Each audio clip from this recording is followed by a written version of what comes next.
So I have a question for you guys, and it's a genuine question. With the whole Chicago skyline thing, isn't it possibly the case that for an object that is large, so here's the thing, right? For like a light post, I think your argument is valid, like it's cogent. You shouldn't be able to see that object. But if an object is big enough, it'll go over the horizon. Does that kind of make sense? How do you know that's not what's happening with the skyline? What do you mean by over the horizon?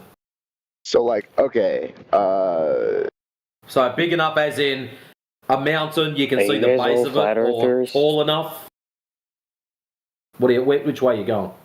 So I'd be like, when an object starts to disappear over the horizon, it goes bottom up.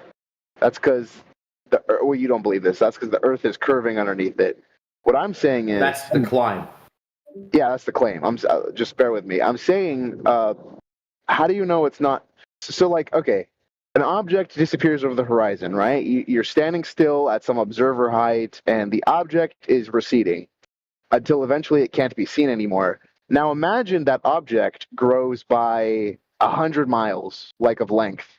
You would then be able to see the object. So it's to do with your angle of resolution or angular resolution. What is it? 0.02? Once it's below that angle, you'll have trouble resolving it. So if you've got a bigger item, like a mountain, for example, it just means it can get further back until perspective makes it appear small enough to get below that angle of resolution. That's all that's happening. So as things get further away, perspective, they appear to get smaller. So something small, like a tennis ball, for example, wouldn't have to go too far until that angle gets too small and you can't resolve it. Something large like a car, or larger, I should say, like a car or a truck, would go a little bit further. Something very large like a mountain would go a long way further back. Does that make sense?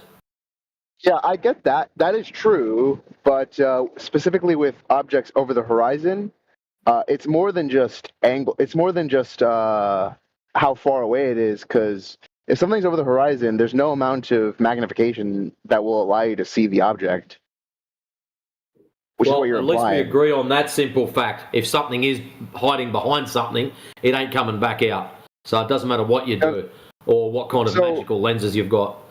So what you've got, you've got a combination of things happening. So number one is perspective.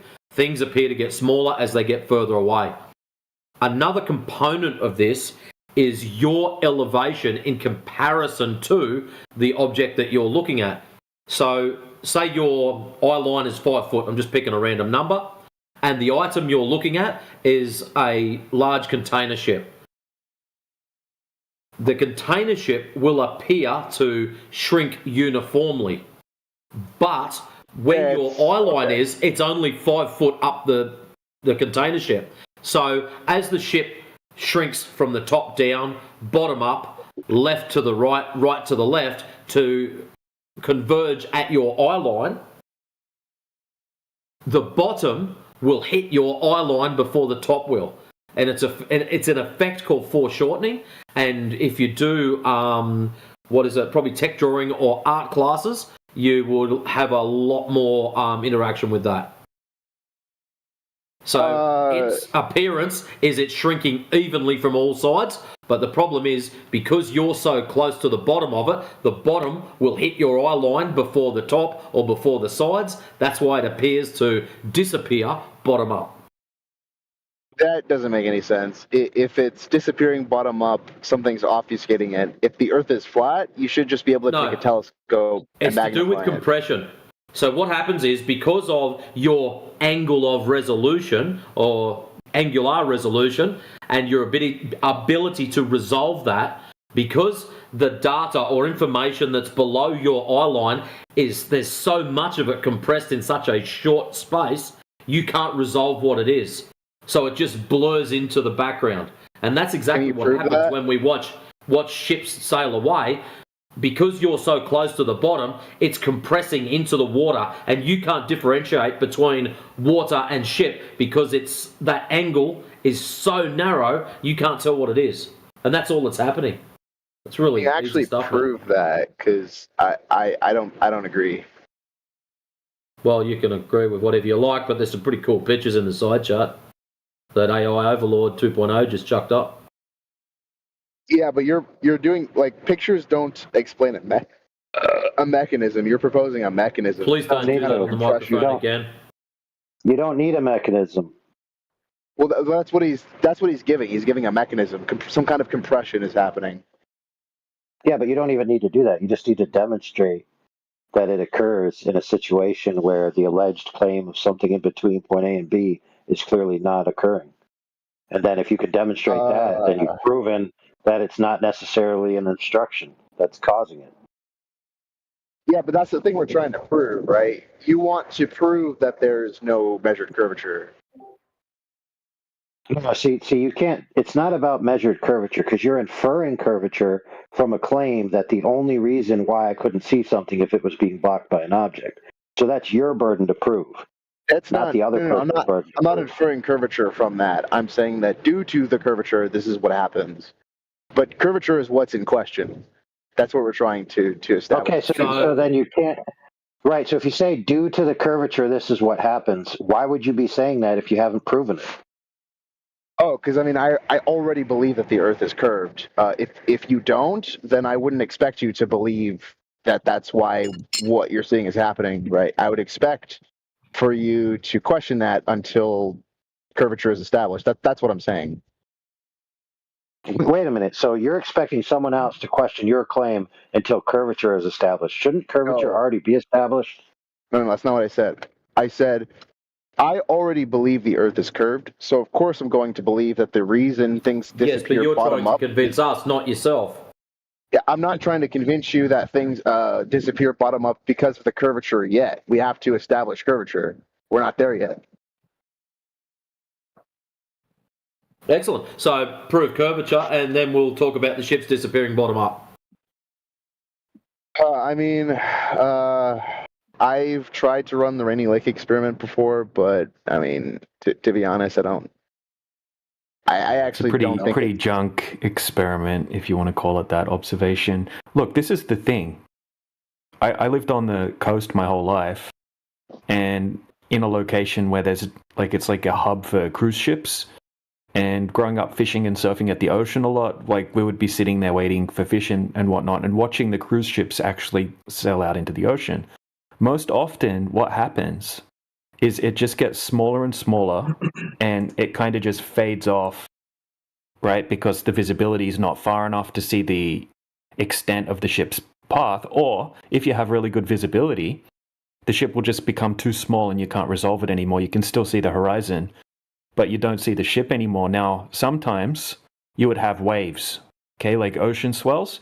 If you have ocean swells, the ship will appear to disappear bottom up, but not if there's not ocean swells generally, right? There are some miraging effects that could happen, but if you have a look at this giant ship in the side chat here, which I'm just uploading now, okay, just think about this one, okay? So he's standing at the shoreline. He's zoomed out completely. You can't see the ship at all. Okay, and when he zooms in, you see the whole ship again. Now, we can see that there's no waves here. If you added ocean swells into this situation, it would look like the bottom of the ship is cut off, because it would be hidden behind the ocean swells, even though the ocean swells, because you're looking over them at a shallow angle, it's going to look kind of flat still with the ocean swells present, but it's going to look like the ship's disappearing bottom up. This is what happens most of the time. So it doesn't always start to disappear bottom up. Now, if it were a globe, it would start to disappear bottom up at a certain distance. So from this height, it would be just 3 miles away, and then it would start to disappear bottom up. Now, we've got tons of observations where we're specifically checking for that geometric horizon distance to see, okay, the object should start to disappear at a certain distance bottom up as it moves away from the object. And it's over and over again confirmed that doesn't happen. Okay, so we're questioning, how do we know the geometric horizon exists in the first place if there's no evidence of it at all? Well, because you're not accounting for refraction. That's the issue. Yeah, but people butcher the word refraction. So even, right, let's just pretend the Earth's a globe.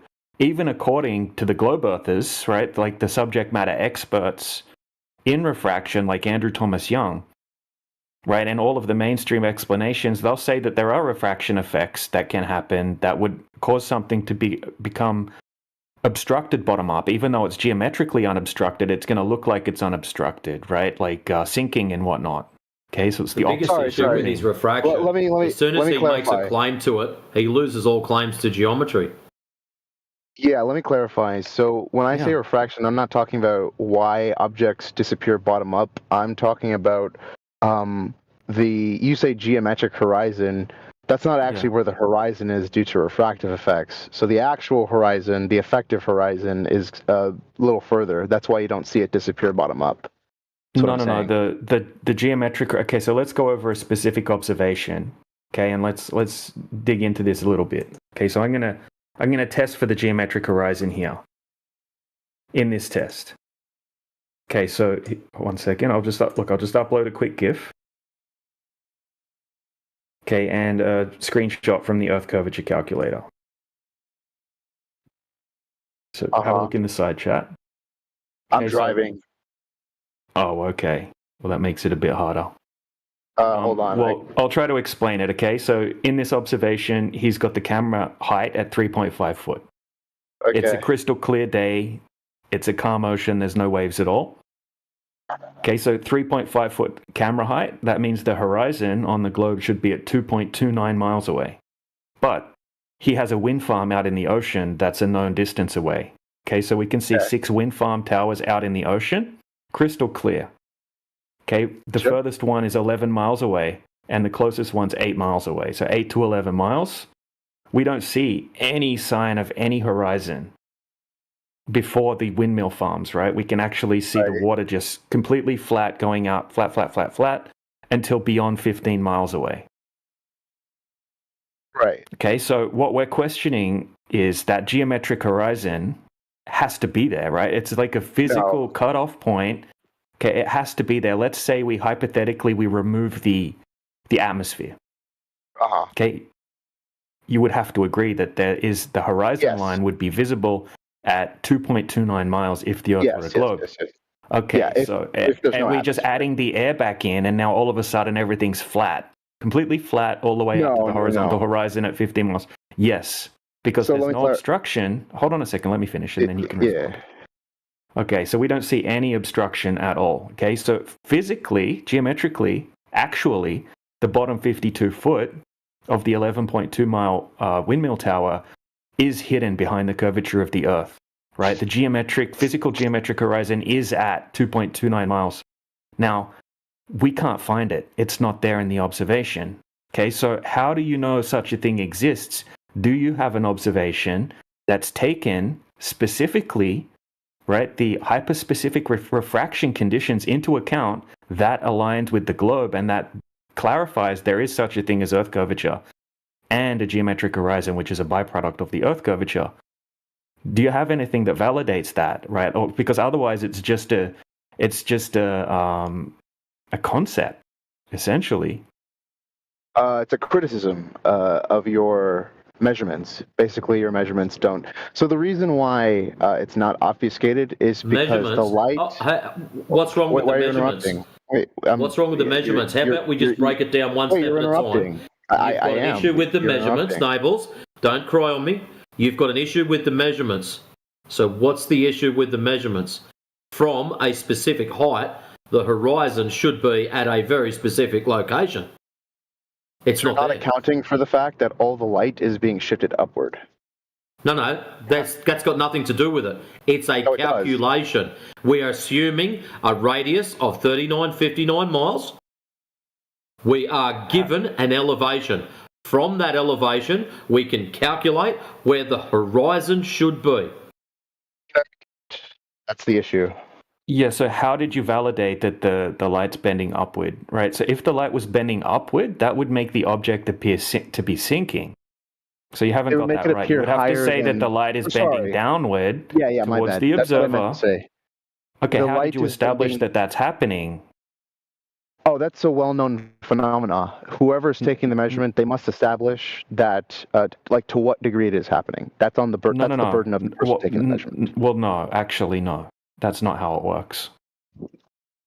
Why? Why would it always be bending downward, right? So does light just bend towards the denser medium? It's continuous, so it would bend continuously. It wouldn't be like a No. Snell's So law. this is nothing to do with Snell's law. If we were to Hold grab a on second. laser and shoot it, it would naturally bend down. That's what this gentleman's saying. Yeah, what he's trying to invoke Snell's law here. Snell's law has nothing to do with a single medium situation. Nothing at all to do with it. Okay, so even in Snell's law, you're going against what you're saying. Even though you can't use Snell's law here, Snell's law just means the light deviates towards the denser medium. Okay, so this would be atmospheric refraction, according to the mainstream terminology. Okay, and it would be a gradient, not a sharp boundary, but still the same thing would happen. The light would deviate towards I said it wouldn't be Snell's the section of the medium that's more optically dense. Yeah, that's what would happen. So it doesn't. Okay, so if you have cooler air higher or cooler air lower, the light's going to deviate towards the cooler air. Hey, hello? Can you hear me? Yeah. So you have no idea that the light would be bending downward in this situation. I don't know if you can hear me. I said it wouldn't be Snell's law. I said that 6 times. You did mention Snell's law. Yeah, I mentioned it in saying that it wouldn't be an instance of Snell's law. Anyway, the light would still refract since it's moving through a denser medium. What do you mean a denser From medium? a less dense medium. So where's this happening at? Sorry. Draw it on that picture there. Actually, no, denser. Or denser? Is it more? Basically, as you go from... Hold on a second. Okay, so when you have atmospheric refraction, it's about the vertical optical density gradient between point A and point B. And then the light will be heading from the object that you're looking at back towards the optic. Okay, so it can bend or it can deviate a little bit towards the denser medium. Okay, so the optical density is primarily controlled by temperature. So if you have an inferior mirage, right, that's the opposite of a superior mirage. The light doesn't always bend down or up. It depends on the temperature gradient or the optical density gradient. Okay, so you have no idea what's going on with the optical density gradient or the refractive index gradient in the observation. You're just trying to reverse engineer it to make it work on a globe. What I'm asking you is how do you know that you have a globe in the first place? How do you know that you have curvature in the first place? Because when we make these observations, it doesn't match up with the globe. It doesn't match up not by a little bit, but by so much that you would have, like, let's just say we pretend the Earth's a globe and we're using the refractive coefficient, right? Trying to make this work on a globe using the globe version of atmospheric refraction or terrestrial refraction. You would have to have so much refraction that would essentially make the Earth look flat. Source? Even though we have crystal clear conditions, right? We don't see any miraging or anything like that. You're saying that there's such extreme refraction it would make the Earth look flat. That's ridiculous. And what I'm challenging is that how do you know that there is actually curvature in the first place? Rather than trying to reverse engineer it, how do you know it exists in the first place? Do you have one test that's been done that validates that there is actually drop over distance? So I'm not no, I don't have that. But I'm simply pointing out issues with your methodology. Like, there's issues. You can't conclude what you're concluding. That's the problem. What's my conclusion? Your conclusion is that there's no measured curvature. Yeah, my conclusion is, right, that we can see zero evidence of the geometric horizon, right? And we can see the bottom of objects that should be hidden by a 5-story building. Okay, that doesn't match up with the globe. Okay, that's my conclusion. That's my conclusion here. It checks out with flat. Okay, we don't see any curvature. So no, I don't need to. You keep saying that, and no, I don't need wrong. to. I don't need to account for refraction because I'm not making a specific claim with this. I'm saying that this doesn't match up with the globe. Okay, there's no sign of the geometric horizon. That's And a you're specific saying it claim. does match up with the globe, but you have no idea what's going on with the refraction. Actually, at all. DJ, his claim earlier neither do was you. that the horizon is actually further than what we claim it is. He did claim that. Yeah. Yeah, that my response was that that's what, if you account for refraction, yeah, that's what you'd observe. Okay, so just visually, okay, this doesn't match up with the globe, right? No, false. So Really? you're claiming it so does visually match it with does light. match up with the globe. Yes. So why is the horizon behind the windmills and it should be quite clearly in front of the windmills? Because it shouldn't be. You're not accounting for refraction. That's why. So I'm gonna keep saying refraction the would same also thing. bend the windmills up too. Yeah. It's not doing that. Okay, so how do you okay. know? How do you Mhm. know? Do you have a single observation where you've accounted for refraction that matches up with the globe? Well, Anyone throughout all of history, just one observation, right? That validates my that. burden. Okay, we've accounted for refraction in this observation, That's not my and it burden of matches proof. up with the globe, right? You don't have anything, so you don't Yeah, even 'cause know it's if not it my- exists it's in not the my first burden of place. proof. It is your burden of proof. You're the one that Yes, it claimed is. it. So, Nables, You're just to claiming pin that. this down right now, as soon as you blurt the word refraction out, you lose all and every claim to any geometry in regards to that image. You do understand that. So if you're going to make a geometric claim, you are more than welcome to do so, but as soon as you go bleh, refraction, game over. No more geometry for you. Okay. And look, just quickly. Okay, so if you put this observation into Walter Bislin's Earth curvature calculator, okay, it has a refraction slider, and you have to slide that slider up to the point where the K factor, the refraction coefficient, is set to 1. That means that according to Walter Bislin's write-up on the refraction coefficient, there would be so much refraction that the Earth would just be appearing flat. Extreme refraction. Okay, that's ridiculous because this was done on different days, right? Still the exact same things happening. So in all of these different observations that we go out and take, there's so much refraction that it just makes the Earth look flat. And you don't have a single observation that validates the Earth's a globe. Did someone post that slider? Yeah, I can post the slider. I appreciate it.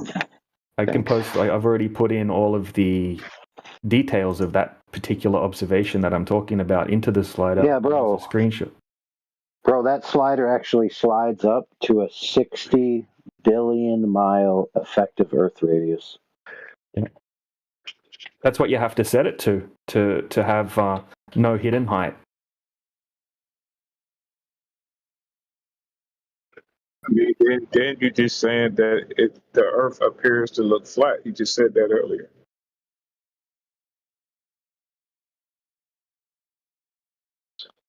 I mean, because Yep. basically what you're telling us right now is that the geometry and the measurements that we should have, the geometric horizon that should be physical, and a physical hill edge that's blocking ships. Oh, it doesn't. So the Earth appears to be flat, but I have to birth refraction. So therefore, you're throwing away your geometry plane. You're throwing away your physical Earth edge. So, like, if there was no atmosphere, yeah, that would be the case. But I'm telling you that the effective horizon gets shifted because of refraction. How do you know it's there in the first place is the question. How do you know the curvature's there in the first place? That's the question. Because Right, the observations don't match up. So how do you know it's there? Okay, at this point, I'm not even saying I know it's there. I'm saying that your measurements don't, you're concluding that because you have incomplete measurements. Okay, so Yeah, we're well, not making... one second, Reg, sorry. Look, we're not making a specific claim to You the are, horizon though. being the physics... Hold on, just let me Oh, finish. sorry, yeah, my bad. Right, look, we're not saying that the horizon is at X distance because the Earth's a particular shape. We're saying that our definition of horizon matches up with the actual definition of a horizon, the apparent line where the sky and the ground meet, right? That's what the horizon is. That aligns with what we're seeing, right? It can vary. right? The apparent comes into it because it can vary depending on different weather conditions and whatnot, different observer heights, that kind of thing. You need a geometric horizon, right? That's what you're saying is being manipulated by the medium of the air.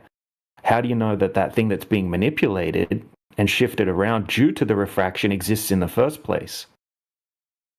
I'm not even saying I know that at this current point, because that's what's in question. I'm saying that for you to conclude what you're concluding about the Earth, But that you is would need what to you account. said. Don't Oh, wait, sidestep don't it. interrupt. Wait, don't interrupt, please. No, You would no. need to You take are into just account going to walk refraction. straight past your claim and pretend you didn't even make one. I mean, that Okay. is the globe mainstream claim. I mean, whether you say it or not, that is the claim of the globe, that there is a that the horizon is a geometric physical hill that is blocking things like bolts. That is the mainstream claim of the globe. That You is even true. you even have a measurement that is measured linear with miles and kilometers, right? Which will be usually described as flat measurements because they are linear. But there is a physical claim to it, which is a globe that have a radius value of 36 or whatever you want to call it. Now, you Hmm. guys like to change it. You say it's pear shaped and it's not. But there is a physical claim to it. So for you to sit up here and say, "Well, I'm not making that claim," well, then you're not basically It's actually representing you. your I don't. claim of a. Not hold on. Then Sorry, sorry. you're not okay. Then you're not representing this claim, which is in the mainstream, which all you guys, so-called scientists and astronauts and government officials actually believe in, which is a globe with a radius value of 3959 and all of this nonsense. Yeah, but So that's what which we're already assuming, right? For the sake of argument. Otherwise, you guys wouldn't be using those calculators. Like your argument is by contradiction. hold on. It's not an assumption. We have been taught this in school since we were 7 years old. No, that's This not what is I'm saying. a claim of a matter of fact that we live I, on a sphere. okay. What I'm saying is, what the argument on the table is right now is that assume that the Earth is round. Mainstream. Take some. Wait, hold on. Can you let me finish? Great. Hold on. No. We're gonna establish this first. Are you making the claim that we live on the globe, the mainstream version of it, or not? Not at this current moment. No. Okay. So you don't have a globe at this point at all. Correct. Great. So you don't have any you don't have any physical measurements, any physical observations whatsoever at all. Yeah, that's what you guys have. That's what we're talking about. Right. So we have all the physical measurements because everything is measured linear and everything is measured with angles such as elevation angles. All of those are matter of fact a flat earth measurement because all of those measurements is being measured horizontally. Yes. So the Yes, that's right. response Wait a minute. measured. That's not how you conclude the Earth is flat. Not because the measurements are I'm not doing horizontal. nothing. You are, sir. Me. Because you just threw the globe out the window because you say you're not making the claim that 7 years up. Hmm. Yeah, you guys are the ones making the claim that your measurements allow you to conclude.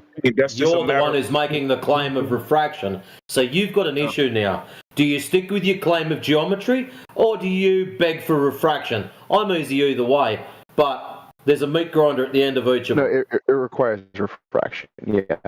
You take. So you lose all claims Until to then, your geometry. measurements. So everything is pure optics. There's nothing to do with physical geometry, and you've just given the flat Earth to the flat Earthers. Thank you very much. Welcome to Flat That's a Earth. false Please enjoy dichotomy. your stay. I That's a false dichotomy. You're you saying it's either. Hold on. you already told 1 second.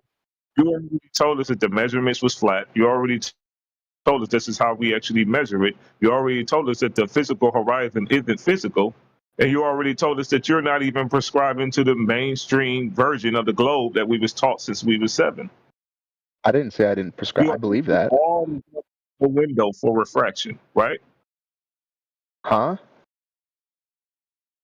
Threw What'd you say? away the entire field claim for refraction.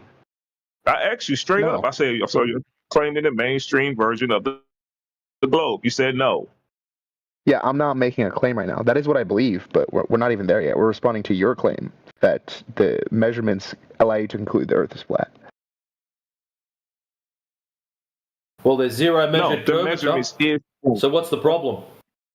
The problem is Wait you're a not minute. accounting for a refraction. Look, That's the no, this the is the thing. measurements- This is the thing. So it's We optical. could kind He of, just made it quite clear, DJ. I just said there's zero measured curvature, and he said quite clearly you didn't allow for refraction. So in his mindset, it is purely optical. There is no curvature. Everything's refraction. Therefore, flat and it's refracted. The reason you see curvature is because of refraction. So therefore, it is flat by default. He's already conceded. He's look. Just let me say one thing quickly, right? He's already conceded. Okay, he said that he doesn't have any observations that validate that there is any curvature or a geometric horizon, and then he's mistaking our observation as us saying this observation is proof the Earth is flat. Okay, we don't need to prove that, and we're not trying to prove that with this observation. We're testing for the globe curvature in this. Okay, so everyone already experiences the Earth as flat, even if it were a globe, right? Even from your experience, we all experience the Earth as flat, and we can't detect any curvature. You have okay. So once again, in this observation and the observations that we're doing, we don't detect any curvature. So it further validates the primary observation of everyone that there is no curvature. Okay, so that's like the default. That's the axiom that we're beginning with, because that's what we all experience. Okay, so you've already conceded that you don't have any evidence that it is anything other than that. So that's the conversation is over. That's a concession and a W for the flat Earth side. Are you open to because you're the. Can I respond, or are you guys just going to keep talking over me? This. Just let him respond. Just let him respond to what I just said. And that you're the one that's making the claim here. We already experienced the Earth is flat. You agree to that. You already agreed that the Earth is being measured flat. You agreed to that, and you already agreed that the horizon. I never agreed the Earth was measured flat. Okay. So you didn't agree that the Earth was. No. Can I respond now? Right. Let me respond. Miles or not? No. Just let me respond. I don't know what you're saying. Let me respond. Here's where we're at in the conversation, and I just request that no one interrupts. Like I let all you talk. Let me talk. Your argument is like logically, like if I were to put this into a deductive first order argument, this would be deductive. Assume that the Earth is a globe.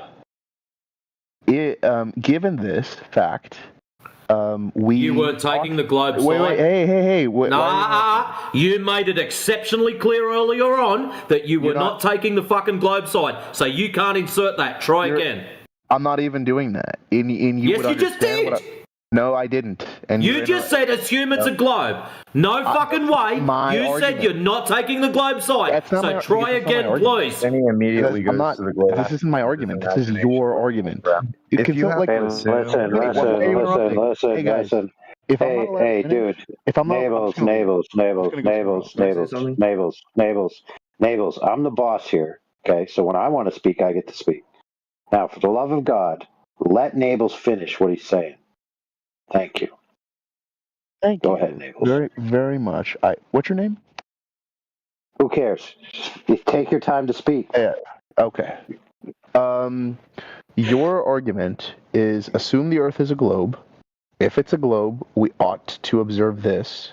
We do not observe this. Therefore, our assumption must be false. This is called an argument by contradiction, reductio ad absurdum, whatever you want to call it. This is your argument, not mine. What I'm saying is that this is a valid argument, right? If the Earth is a globe, we ought to observe this. We do not observe this, therefore the Earth is not a globe. That's valid. But the reason why it is unsound is because you are concluding that we must observe X, Y, and Z based on geometry. And I'm saying physics changes what we observe because the light gets bent downward, and so the object appears more upward. And so, and we have evidence for this. Miraging is we even have a name for it. When there's strong temperature inversion over oceans during the day, we observe objects appear where they're not. Superior, inferior, whatever you want to point out, this is what we observe. And so I'm saying, because this is a known phenomenon, you have to take this known phenomenon into account in order to calculate what we ought to observe. Once this is done, go and retake your measurements, and if they still don't agree with what the globe predicts, then you are right. But I am almost certain. Okay, excellent. Okay.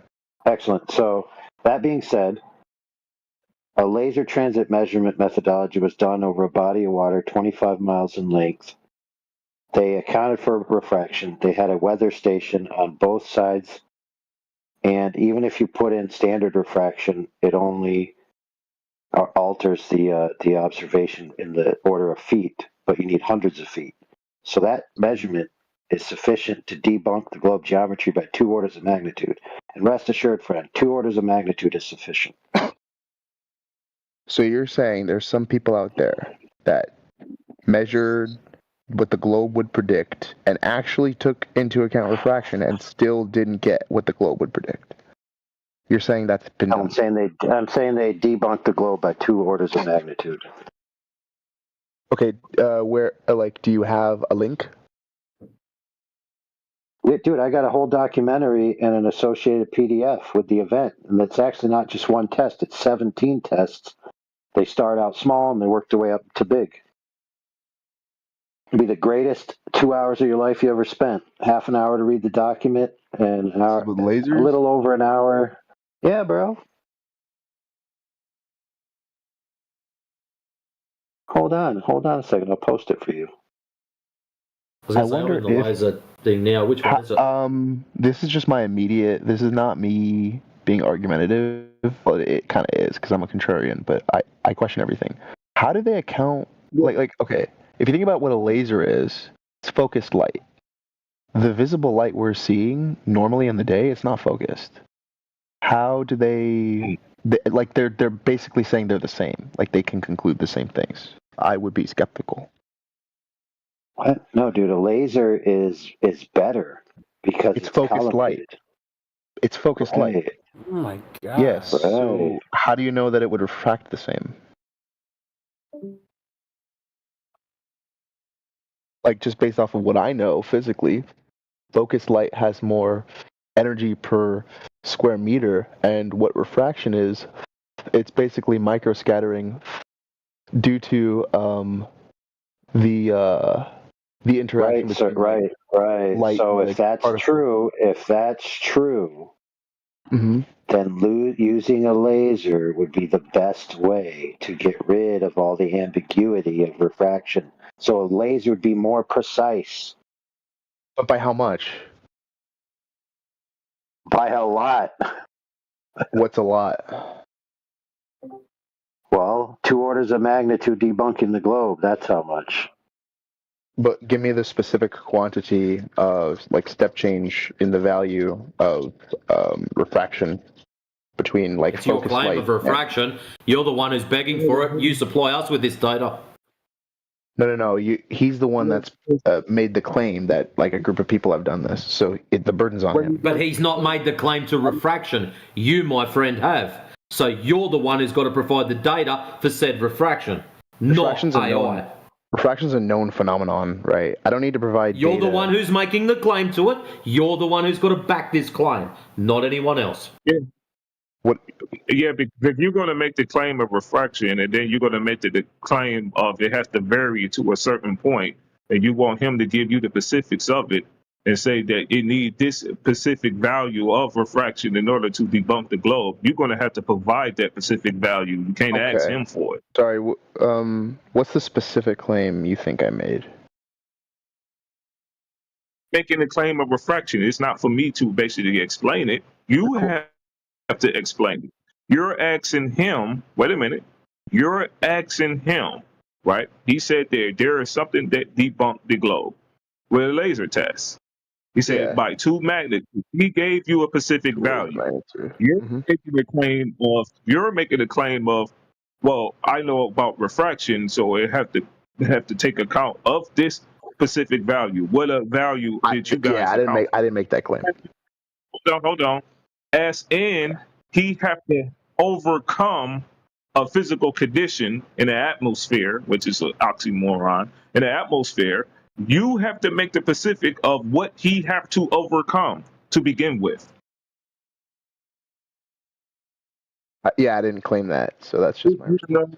You said, well, if you know enough about refraction, where there is nothing. So if you don't have anything that he have to overcome in the physical atmosphere, which you're claiming that is refraction, which you haven't described what refraction you're talking about yet. If you're not going to explain any of those things, you can't simply ask him to take account for it because you're not making that claim, like you said. Yeah, I just simply called something into question, and that was just my initial response. I haven't even seen the PDF. He has to send it. Okay, but what you calling into question, you don't know about. It seems like. Okay, if you want to, like, I don't know how to argue against that. Whatever. Do you know Is about this it? flat Earth core? Yeah, I do. Is this flat Earth core? No. Yeah, I've seen this. It's field engineer core. Yeah, this is flat Earth or FE core. I assumed it stood for flat Earth. Does it not? No, it stands for field engineer core. Oh, okay, field engineer core. Yeah, I've seen this. There's so many problems, but I guess let's just get to the biggest one, the refraction. Let's just run through them one at a time, my friend. No, that's not productive. You should always address, whenever you're arguing, you should address the biggest problem first. That's my opinion. You can't tell nobody how to argue. Just address the problem that you have with it. Yeah, hold on. So without watching it, you're going to tell us refraction, because you've already told us that, is the main issue. Hold on. Let me just pull it up on my... What are you you might guys best reading? watch it first, so Where you do I don't find poison the well. JJ, in the side chat. Nice and It easy actually for you. might be... I might be able So to... how about not poisoning the well first? How about you watch it, assess it, and then get back to us? I think he said he's seen. Yeah, I've read the PDF. I haven't seen the video. Do you want me? Is the video? Does it add anything to the PDF? Okay, what is the biggest problem in the PDF? Yeah, I'm gonna pull it up on my PC because I'm gonna try and stream it. I feel like that'd be helpful. Hold on. On top of your head, what's the biggest problem? Name it. The biggest problem would actually be the lack of proper. How do I put this? Statistical properties of the measurements, but that's like statistical properties. Yeah, it's gonna start like. What are you talking about, dude? So like for example, well, hold on, don't make fun of me. Like I haven't made fun of anyone here. Let him do the example. I want to know about these statistical properties. Yeah, and I'm pulling up on my PC. Right, this is flat Earth. Where is it? Where is it? Where is it? There it is. Okay, flat Earth. Is this flat? There. Okay. Here. Okay. Let me share my screen. Actually, let me not do that because that's going to take longer. Go to page 7.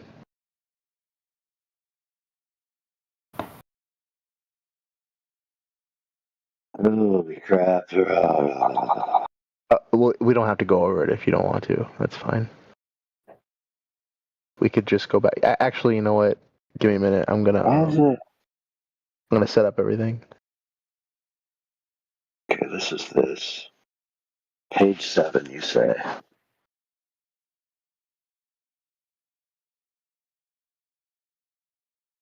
Is somebody else giving it to you, sir?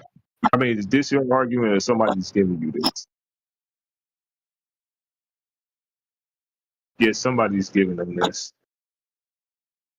Dude, page 7 is still the introduction. No, somebody's giving him the argument. He said, page 7, he said.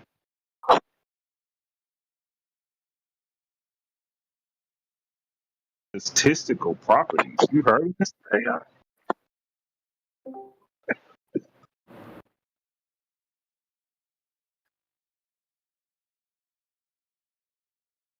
Usually what I hear, they always say that mathematics is wrong, it's incorrect, they don't know how to. Dude, gunnery, statistical properties of gunnery, if you hit the target, is 100%, correct? Am I right or wrong? The answer is if you hit the target, you've hit the target. Therefore, hitting the target is a 100%. Oh, yeah, you're gay, dude. Oh, yeah, that's because I hit your target, bro.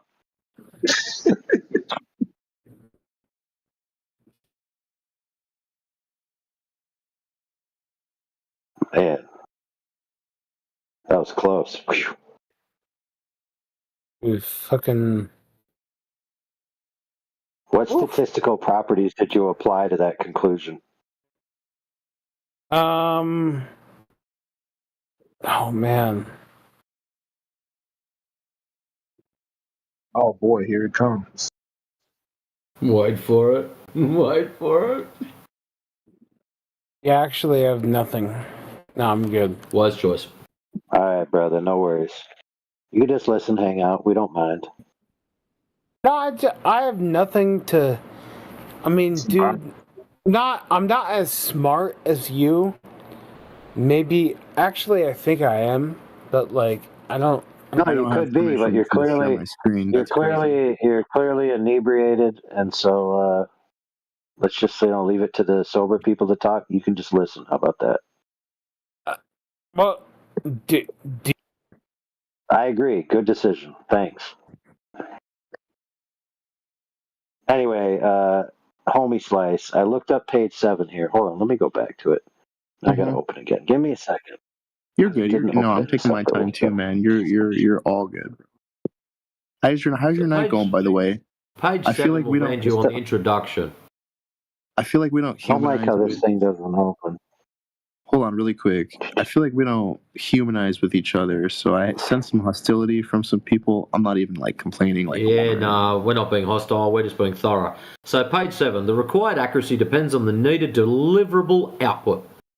Accuracy refers to how closely a measurement or observation compares to a true or established value, since measurements and observations are subject to errors. By analysing the error source models of curvature testing, the optical configuration design of the testing device was optimised. Yeah. The precision of the TLT measurement... Pause. Sorry. So page 7, you read the part that I wanted to go over. In this document, could you read it from there again? This document? Second paragraph. Well, the accuracy refers to how... actually, you're looking at the next one down. So you're looking at the whole... that'll be page 8. Oh, my apologies. Yeah, you're absolutely right. Page 8. Anyways, page 8. The terrestrial laser targeting TLT survey method can be used with sufficient accuracy on large distance curvature measurements. Compared with other curvature test methods, the method used in this paper has proper accuracy and practical advantages.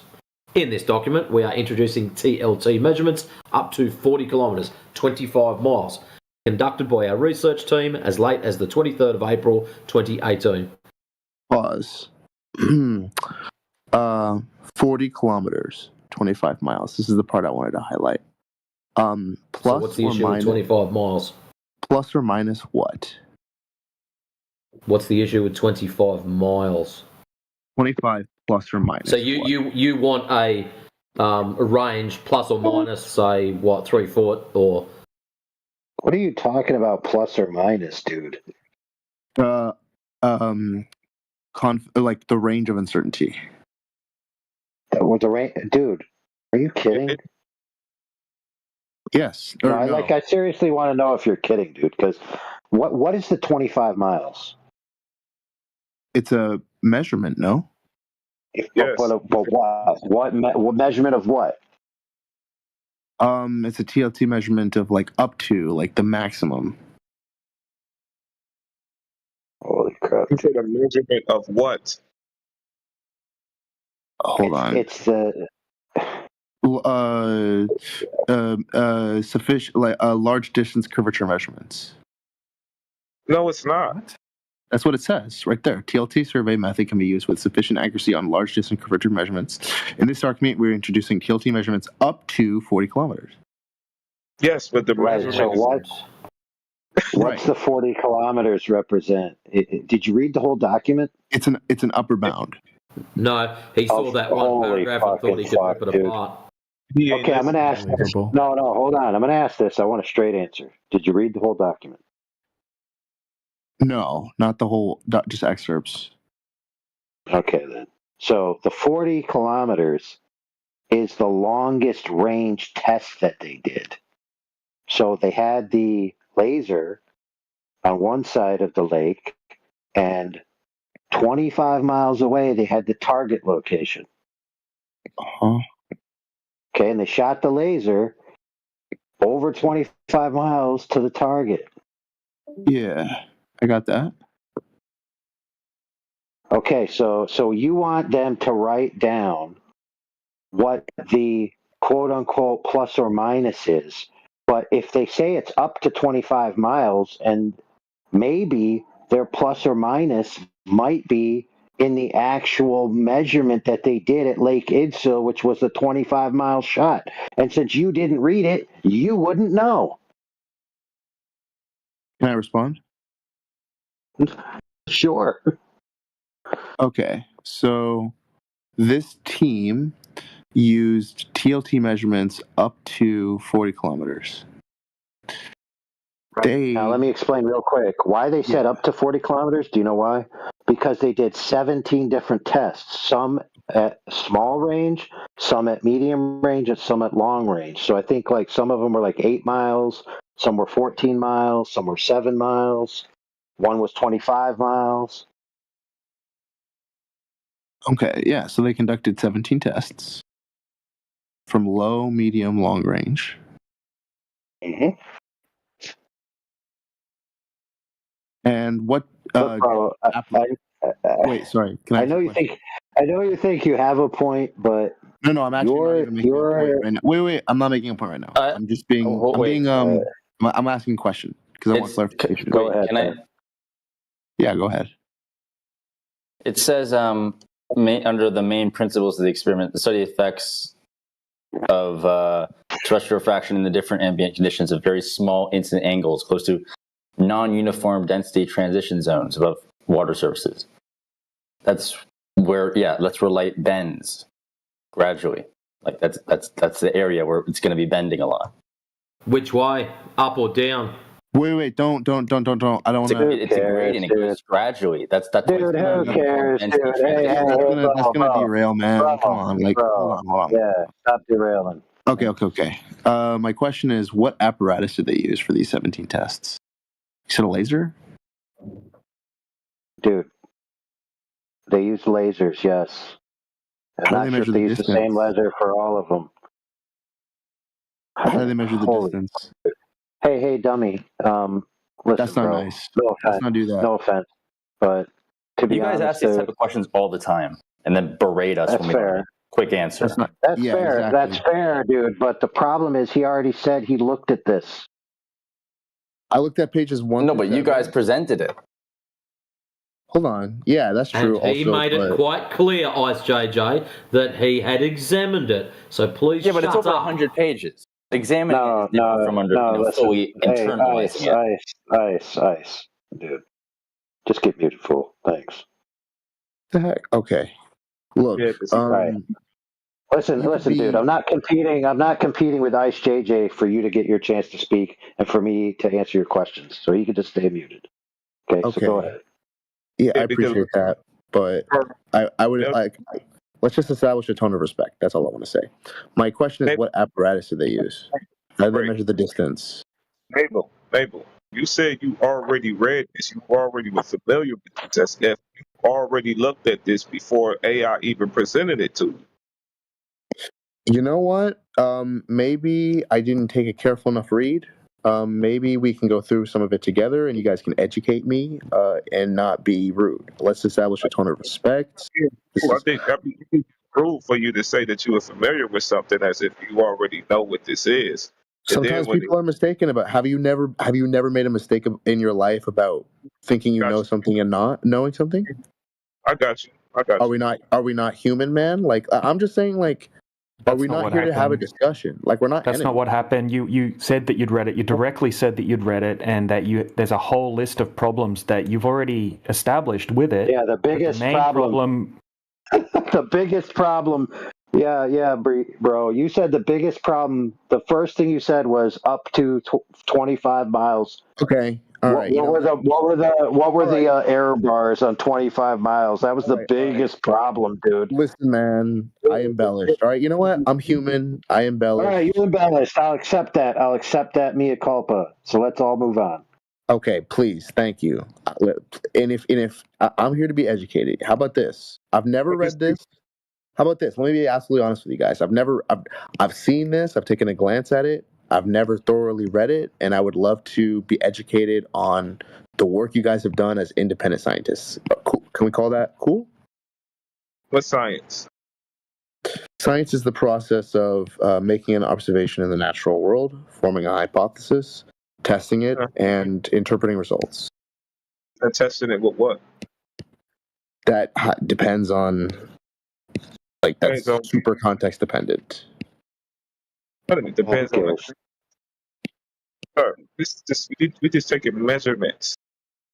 I got you. Yeah, I got you. But right. So speaking of measurements, speaking of measurements, are you guys okay? Cool story. Cool story. Let's move on. Like, yeah. Why do we got to pick over the details anyway? What apparatus? All right, hold on, brother.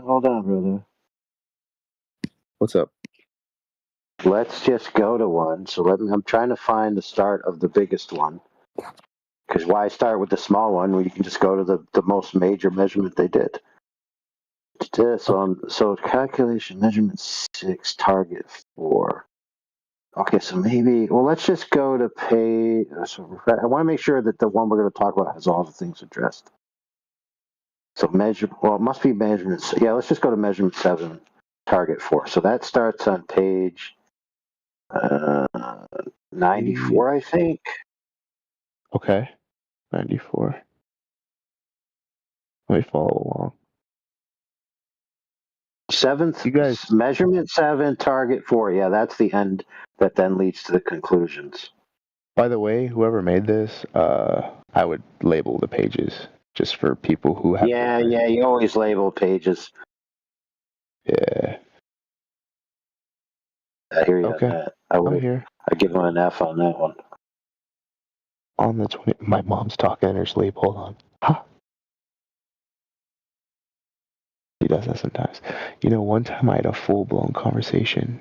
She was dreaming that she was talking to her therapist about me, and she was. I mean, we don't need to know this. Okay. Okay. Best not to. Gotcha.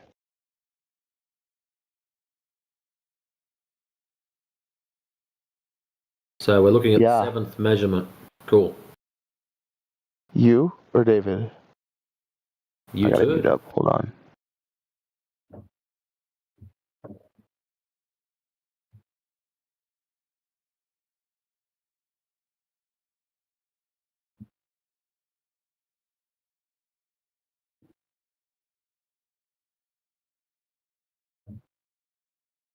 I mean, FE Core is very precise in this documentation. I mean, besides the labeling, I mean, it's not much to really read. Okay, so page 94 has the photo of the target position. So let me scroll.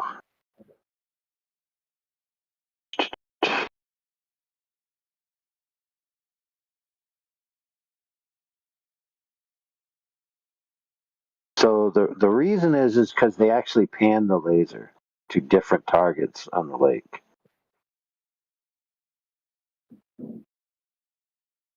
So we got to go all the way back. Oh my goodness, man. Sorry. Don't want Lake Balaton. Okay, so a second measurement. Like ISIL 6 and 7.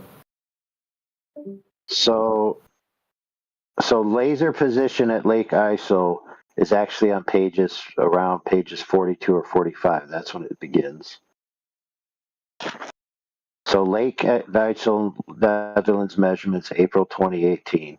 It shows you the laser location, and then it shows you the target locations on the map.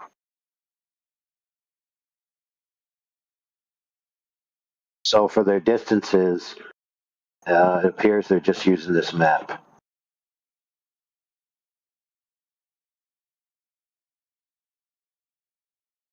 Okay. So they used Google Earth mapping to draw a ray from the laser location to the target location and then get that distance.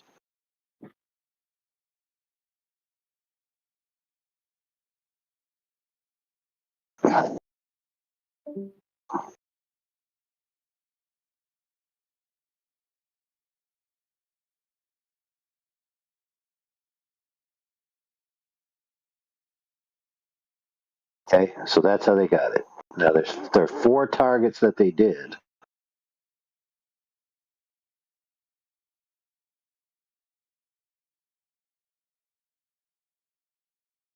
So let me zoom in here.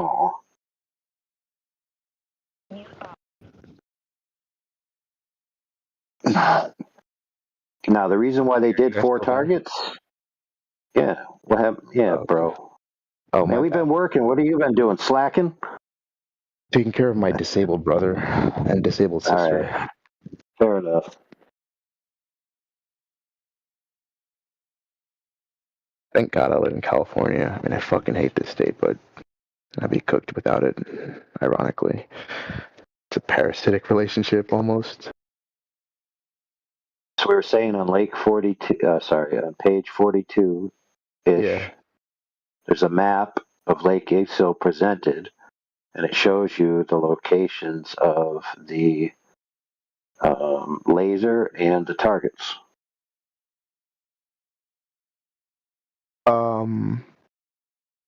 Okay, is this from Google? It looks like Google Maps. Is this from Google Maps? Yeah, Google Earth. Okay. So then that means Google took these measurements. So I don't know. That's not like a gotcha. That's just that means that Google either does or doesn't have public data on the statistical properties of their measurements. It may or may not be public, but it exists. When they took these measurements, they also took all of the relevant statistical properties.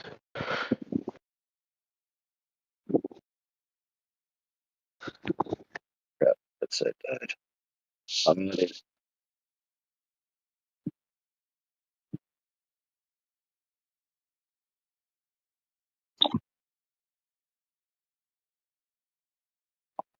I'm gonna be honest. I don't know if it's a complete failure, but I think you're failing to make your point. What do it matter if they referencing Google Maps? That's just a map.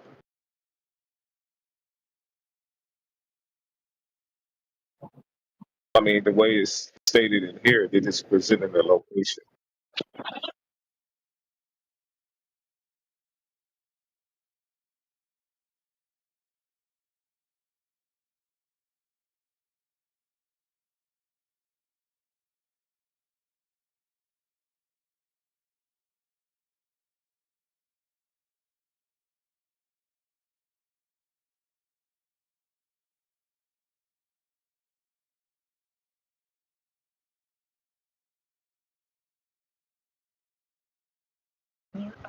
Okay, I'm back. Have you guys spoken amongst yourselves?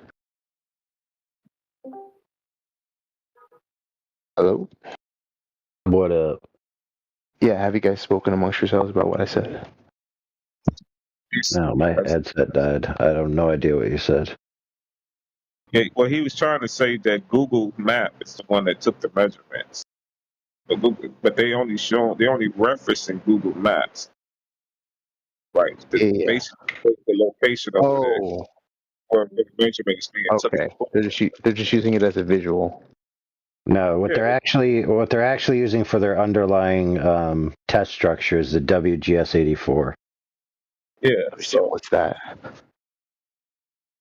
WGS84. Yeah, if you read the intro, like the first few pages, etc., you would have learned that. Okay. WGS84 model. So you guys do use models. That's interesting. Yeah, so the WGS84 is one of the reference ellipsoids that geodetic surveying is interpreted through a matrix and laws of formation, as outlined in books such as Higher Geodesy by Helmert, et cetera, et cetera. Okay, it's well established. It's considered the standard among many fields. Okay, so we don't need to revisit the error margins or the statistical probabilities. Oh, okay. Sure. Right, because their goal was to test the WGS84. Okay. Against measurements which have statistical properties. Thank you. Okay. But the WGS484 itself is taken as a given, and then the other parts of the measurements would be what they actually did. Which right. So if they're at a particular location, and the WGS84 says that this location and that location are this far away, that's what they're testing. And it also says that there's this much curve in between those 2 points. That's also what they're testing. So the scrutiny that you should mainly be applying to them is things that aren't already the established thing that they're trying to test. It should be their measurements that they're making.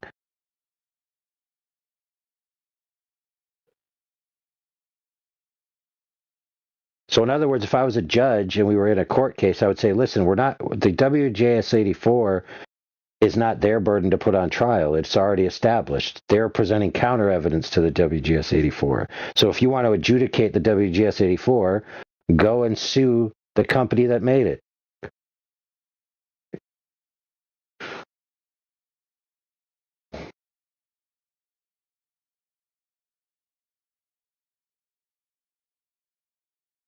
All right, so now that we see how they did it there, they got the Google Earth, they got the WGS84, they got the claimed distances from point A to point B, and also the WGS84 has claimed curvature between point A and point B.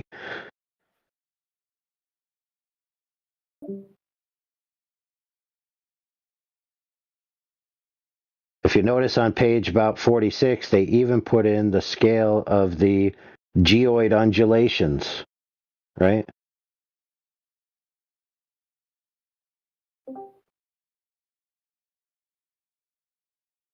They even put in the tides. Lake tides are known to have amplitudes up to 10 centimeters in larger lakes. In case of Lake Idsil, the average shallow depth of 5.5 meters, 18 feet, and the relatively low water volume of the lake suggests this effect would be even smaller and within our measurement error margin.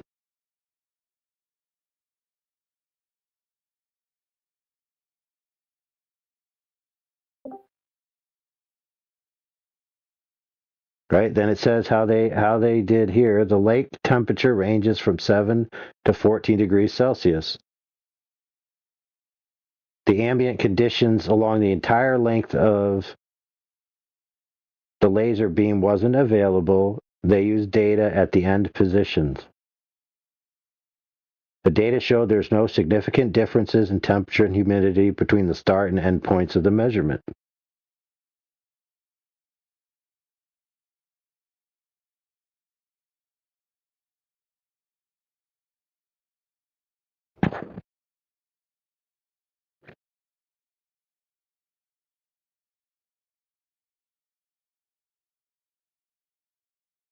So now I'm going back to the 90s to get to measurement 7.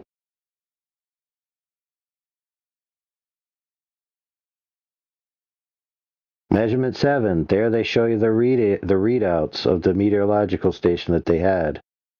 Temperature and humidity at 2 meters, 6.56 feet, right? Altitude. Then you got the target for observation location, the little photo right there. And you got the laser beam, hidden height calculation measurement. So it shows there the calculations based on a spherical model results in a target hidden height of the measurement 7 at target position 4 of 90.81 meters, 297 feet. Okay. So a straight line laser would pass over the target to the target ground position 297 feet. Now, obviously, the target has some height to it because it was 2 meters. Then you've got curvature correction, right, from an ideal sphere to the WGS 84. There's the math right there. So the calculated difference of curvature drop on the WGS 84 spherical model for the location in which they were in, right, from the laser to target is plus 2.56 millimeters. So it varies from an ideal sphere by 2.56 millimeters. The height of Lake Eitzel above sea level is 0 meters. All right, then we go into here, measurement 7.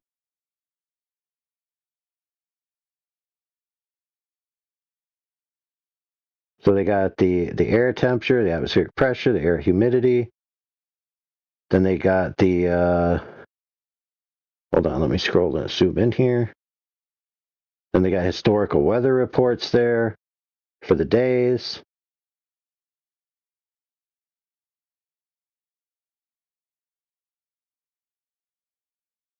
Look, they even have an uncertainty of the calculated index, the refractive index of air. Right? They got all that right there, Holmes. For all the refraction calculations. Then you see here on page, in about 101 to 103, it starts the refraction calculation.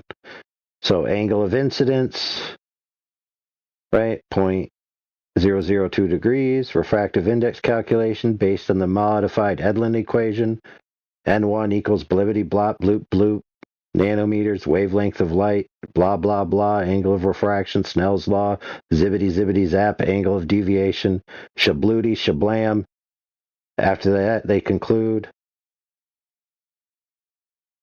the ambient conditions refracted the laser beam downward by a maximum of 0.131 millimeters.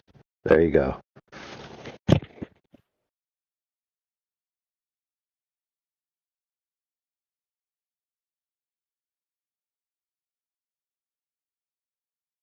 All right, positions and height of target 4.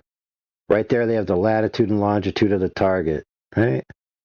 They have the GPS ellipsoidal height and the geoid height. Target 4, latitude, longitude. Oh, sorry, the first one was the laser position. Second one, the latitude and longitude for the target position. Right? The GPS ellipsoid height, 0 meters. The geoid height, 41.847 meters. So you notice that 41.847 from the 42.409 only gives you less than, let's see, for the 2.4, less than 1 meter of variance, okay? And then they calculate it for you here, 22 inches. So the differential in the geoid height was only 22 inches from target location to laser. Oh man. Did I have you guys on mute? Or is anyone trying to speak? I can hear you. Okay, I'm perfect. following along. All right, so next page, experimental results. Experiment results of the 7 tests because I just read you the longest test. Loosely. Should have been following along in the document. Then you would understand the blah, blah, blah spent. Okay, experiment results of the 7 tests indicates there is no curvature on the lake surfaces. The testing results agree with the analysis of error sources. Feasibility of optimizing optical configuration was verified. In summary, the testing results of the lake surface were plus or minus 0.2 meters. Relative accuracy was in 1%, confidence level 98%. Our experiment results verify the possibility of point-to-point long-range wireless communication system. I'm not sure why they added that. It must have been mentioned earlier. So the TLT measurements meet the accuracy of the experiment design requirements and provide a definitive deliverable output. The surface of Lake Balaton and Lake Itzel is not convex and curvature is not detectable. Right? Through analyzing the error source of the TLT and making the measurements and corrections for the geoid, we determined that results of the experiment definitively prove our hypothesis of non-convex water surfaces. So the conclusion, all large bodies of water should follow the geopotential surface. We proved these lakes are non-uniform with the WGS-84 model. The WGS-84 model is incorrect. Now, why did they say that? Well, because the laser hit the target, and according to what page 99, it would have had, the laser should have been, let's see, 200, should have went over the head of them by 297 feet, but it hit the target, and the target was only 2 meters off the ground. 6 feet, approximately 6 feet. So that means the globe is debunked by 2 orders of magnitude.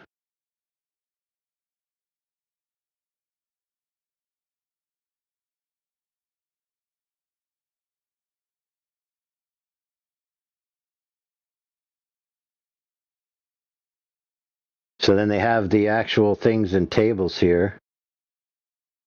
So let's find the one of the table for that test. Lake Igsil 7. Okay.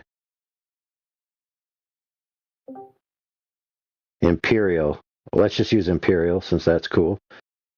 Let's go. So on Lake Igsil 7, why does it say 357? I don't frickin' know. Or is that inches? Why the heck did they do it like that? Oh, inches, yeah. Why would they do it in inches? You little man, man.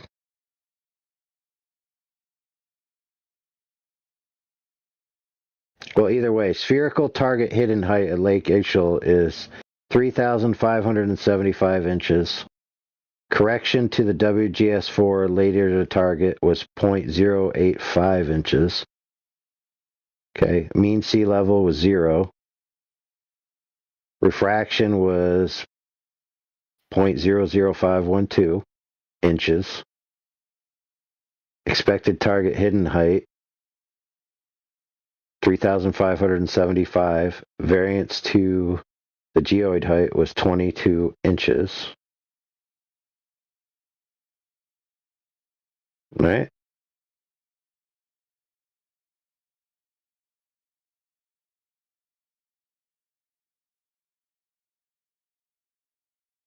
What was the variance to sea level, did you say?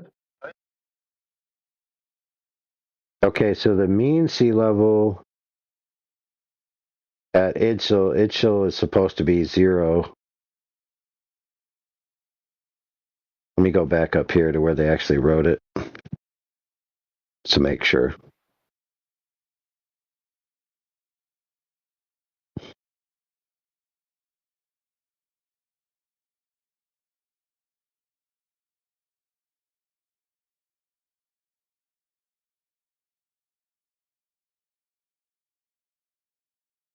Curvature correction. Do, do, do, do, do, do.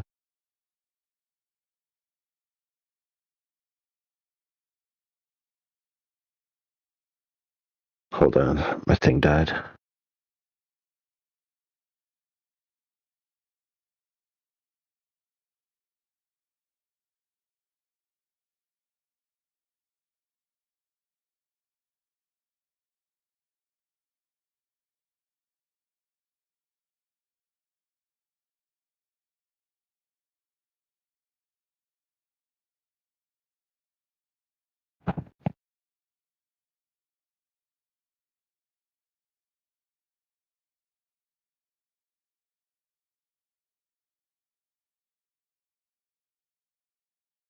It has the GPS ellipsoidal height at 0 meters.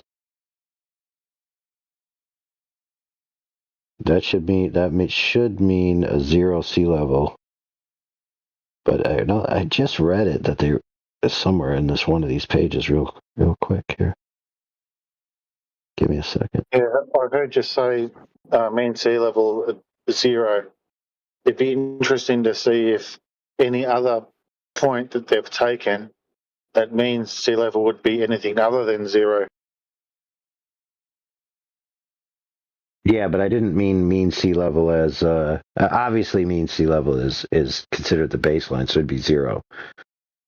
But so if something is considered at 0, then it's considered at the baseline. So 0 feet above sea level.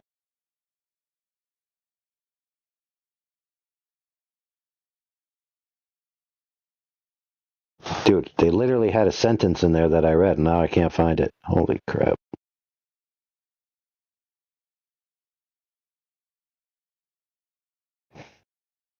Just gonna real quick reread it.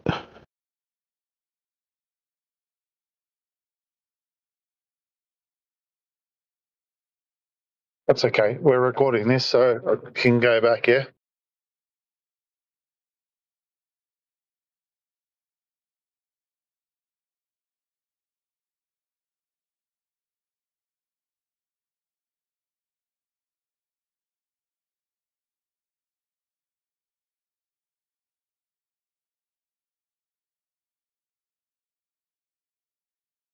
Okay, measurement 7, the spherical model, target hidden height, WGS84 laser to target, correction, MSL correction, refraction expected.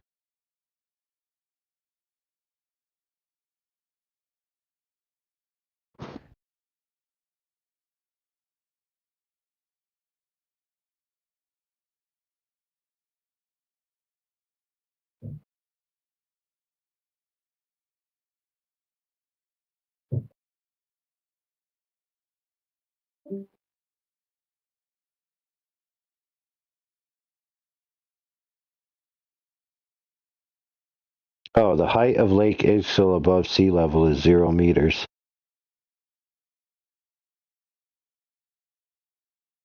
Yeah, that's it.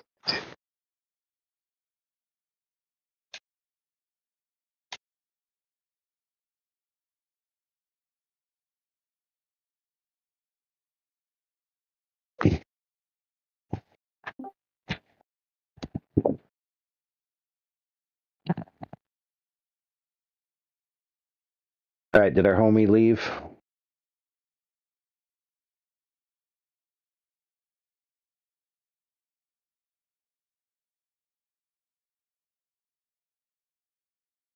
Guess so.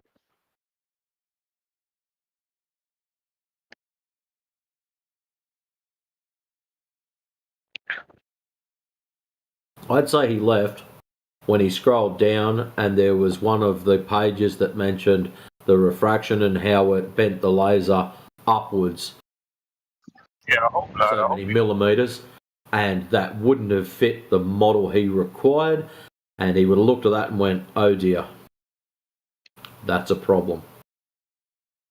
Or if he was smart enough, he would have. he left. Yep.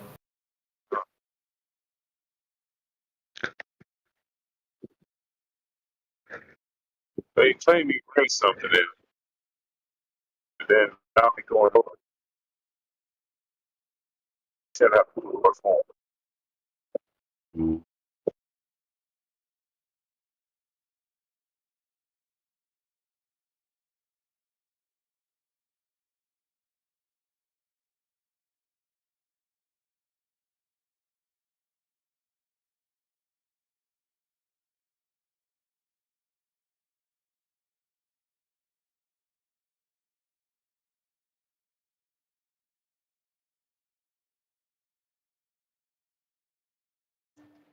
I noticed a couple of you in here that I haven't sent a friend request to. Flat Earthers, I mean. So I just sent out a couple. Yeah, that link you sent is seriously flawed. If you can let me send something in the chat, I can send a short description of Which some of link the is flawed? issues. Which link? The one you were going over, that guy, FE core experiments, description, and so on. Well, if it's flawed, you should have been going through it with AI. He would have appreciated some help. Yep, Mike's back to you, Is that- Overlord. Yeah, AI It's can actually AI certainly that point wrote it. out a bunch of the flaws, but even with later we need AI. I mean, but yeah, I mean, run it through AI immediately. No, not run it through AI, as in AI Overlord. Man, At the top of the chat. just tell us one of the flaws. What, do you got to wait till it premieres in theaters? Yeah, I mean, very basically, I mean, one of them is that they're measuring refraction, and you even quoted this only at 2 points, the beginning and the end. But this is in non-continuous zone. I mean, this is in the area where refraction is like the strongest and varies drastically. It's non-continuous; it changes along the path, and there's no measurements for that at all. So if they've measured it at the strongest points, and it's only out by 0.131 of a millimetre over how long was the seventh measurement for? 25 miles. So we're out by 0.00512 inches at 25 miles, and that's the strongest point of the refraction. I don't think the weakest is really going to do anything. You misheard me. I know. I did not say the measurements. No, they only took a measurement at the start, the point of observation, and the point where the laser JJ, hit. they took the area measurements. that It's out by 0.00512 inches at 25 miles. Yeah, I'm trying to explain something. Yeah, what part of 0.00512 inches at 25 miles don't you get? I mean, do you understand? I mean, I'm trying to finish my sentence here. JJ, because they're using at 20 miles, that's 270 feet of drop. At 30 miles, it's 600 feet of drop. Okay? So you're out by not even half of 1 inch. So you've still got to acquire a lot of drop. And I'm trying to explain to you how they're missing it, which is that their measurement for refraction is only at 2 points when it changes. So if we take it at 1,000 points, you're going to get more refraction. It's not working. Because you make claims that you can't substantiate, my good friend. I can't finish the claim. You can't substantiate them, so there's no point letting you. So what you're saying is, if they've made 2 points. What? They've measured 2 points. So let's say they measure 1,000 points. Are they going to magically get more refraction in order to get a ball? Yes or no? Yeah. You're an idiot. No, that's just facts. If you measure more, you will get more refraction. You get drastic swings in, refraction along the path, especially over water. Like the area, like shooting a beam of light over water and saying, "Look at this." It's not. It's like this doesn't look at like the measurements of the physical properties of the Earth. It's like saying, like waving a thermometer through a steam vent and saying, "Oh, look at this." It's like it's ridiculous. What you're suggesting is actually ridiculous. So what you're saying is that after the laser leaves, right, from point A, it's perfectly bending around the globe all of these different distances, because they're doing all of these different tests over different distances where you would have drastically different amounts of curvature. You're saying it's perfectly bending around the globe in all of these different tests and hitting the target within millimeters consistently. That's crazy what you're suggesting right now. Again, they're using refraction corrections. I'm talking about the things that they're using are methodologically just unsound. So you can hit a beam. But you're saying with that- refraction. So how about us, JJ? Will mean that how that about is a you make round JJ? Earth. You've made the claim that So they they're haven't- methodologically unsound. How about you make them sound so we can use your formula when we do these tests in the future? Well, they would need more measurements. They'd need measurements across the path of the. So how do you explain the fact that in some of the tests the refraction is going the wrong way? Because refraction changes drastically along the path. You know, they can go down. So you're telling me that's why mirages. That's your default refraction changes, but it's going the wrong way, JJ. Did you not listen to what I said? Oh my God. Did you not listen? If it's bending the wrong way, that means it's leaning towards the globe. And you still don't get enough. Hey, no worries, no worries. So JJ, all you got to do, bro, it's very simple. Go over to Walter Bislin's, put the observation into his calculator, and then use the refraction. It's not that simple. Oh my God, dude. Okay, JJ, let me make it very simple to you. Yeah, but the point is, it's not. No, JJ, let me make it very simple for you. I get to finish my sentences by acquiescence or force. You pick. Okay. No, I love it. All you got to do is go to Walter Bislin's, put it in there, and it'll give you the refraction that's required to make that observation. Once you have that number, then you have something interesting to talk about, which Matrix may be interested in. Yeah, I'm talking about their own measurements. So if their own measurements don't line up with, if I can't rely on their measurements, then there's no point putting them into something else.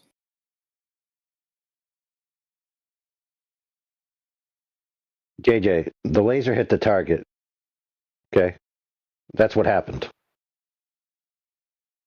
Okay, yeah, your claim of refraction along the path doesn't. They don't even no, you don't even understand. Check this out. It's simpler than that.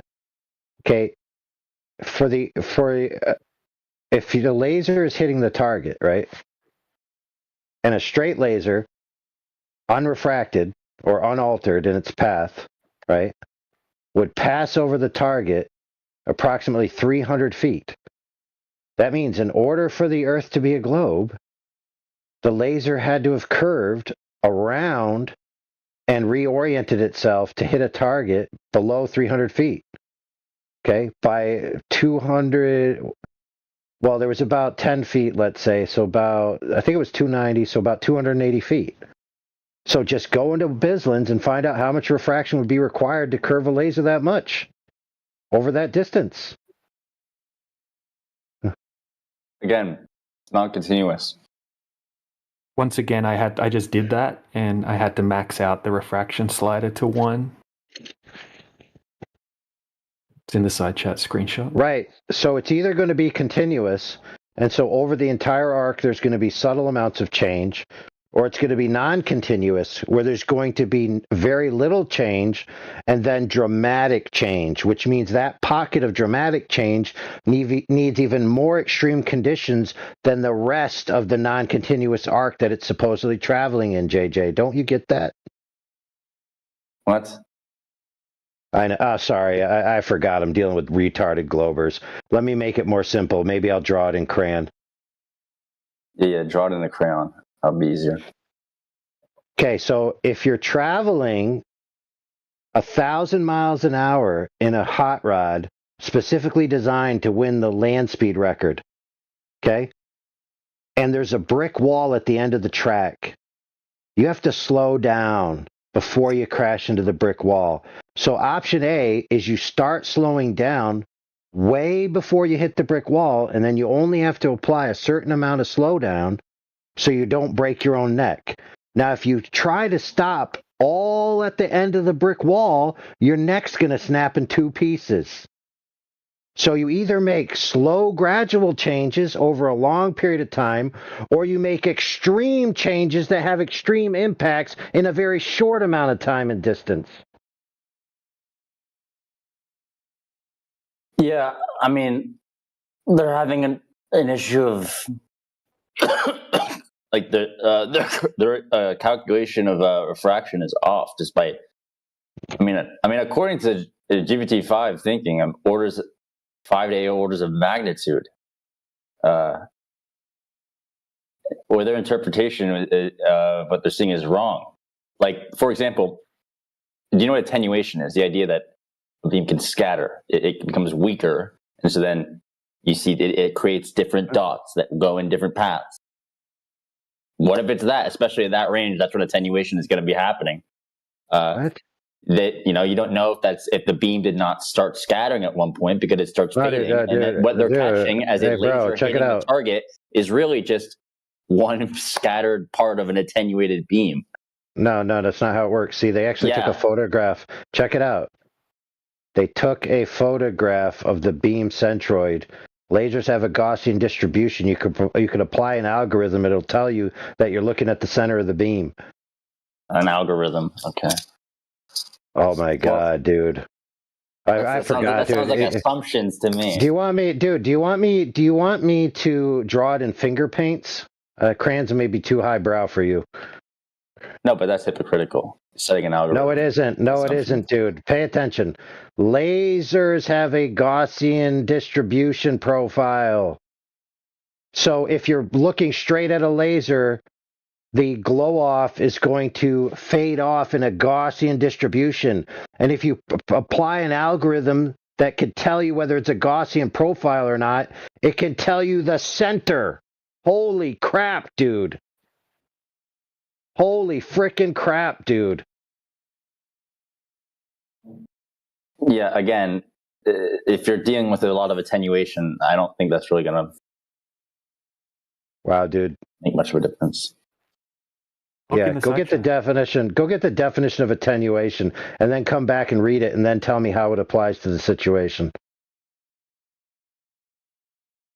Yeah, it's when it slows down. It has less force, and that causes scattering. Go get it. You can see the beam hitting the big target that they created there in the side chat from the PDF. Yes, that would be one of the scattered beams. Yeah, what's the circle of uncertainty, dude? Is it 300 feet? Holy frickin' crap. Holy frickin' crap. So it's sectioning out into separate beams, the scattering sectioning it out into separate laser beams, and one of them happens to be hitting this target. Sick, bro, sick. Hey, bro. I mean, they claim relative accuracy within 1% and confidence level of 98%. But I mean, given, I mean, man, dude, I didn't know. Of all this, JJ, let me apologize to you. JJ, can I apologize? Can I apologize? I didn't realize that you were trying to say that they shoot one laser and then it turns into 17 different laser paths that all just shoot up different shorelines. Kind of like in Quake 3 Arena when you get the multi-laser homing missile. Holy crap, bro. You're onto something. I mean, to some extent, yes, if light scatters, that's something that can happen. And when, and their confidence level is 1% or 98% relative accuracy within 1%, but they don't have any kind of data measurements to back that up. That's ridiculous. These guys are. This is just like. Oh my. I mean, I'm reading through this. If you let me post in the side chat, I'll just post like an AI analysis. I'll give you the prompt. Why can't you? Why can't you post in the side chat? Not provoked. I'll give you the prompt too. I just like. Why do we need an AI run through of this when we've got you to run through it like you've done? Because it would be a much more efficient way of getting the point across. So what you're saying is you're not qualified for this conversation. Hold on, because it's over 100 pages, the document you've sent. I have not seen this before, and it would be much more efficient. Like, just simply. So if you have not seen this before, how are you to judge it? Well, I have been going through it since you've sent it, but again, that wasn't that long ago. But whatever. Look, if you let me post, I'll send it. Maybe you should read it a bit more, mate. If not, then whatever. You copying Craig rebuttal word for word, bro. You gonna say you didn't look at it? No, I've been looking at it since it was posted. That's what I'm saying. I have not seen this before it was posted. I don't know how is this complicated for you? Text, bro. Definitely since bro, if you're copying it word for word, bro. What am I copying? You're trying to claim that the lasers is bending with the Earth due to refraction. That's why it's hitting the target. And you're also trying to make a claim that the light is scattering. Yes, that is light is going over the target, which is not. It's not even in the presentation. Yeah, that's Nor because the presentation is flawed. So you're saying the presentation is Wrong. lying. Yeah, to some extent, yeah. Or it's wrong.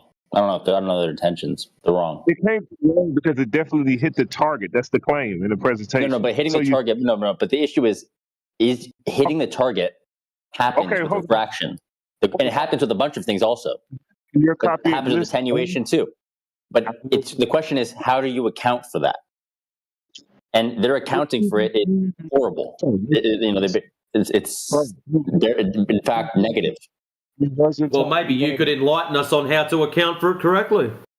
Either you're saying the presentation is lying, or you're saying that the physical laser beam is curving with the Earth due to refraction and continuation, which you haven't even described yet. Yeah, absolutely. Yeah. So which one is it? Well, no. Attenuation is just when it gets slower and weaker because it's a laser beam, and then it fades out, and then when it does that, it sometimes will scatter, but it becomes a kind of dim beam. But the refraction is the curving because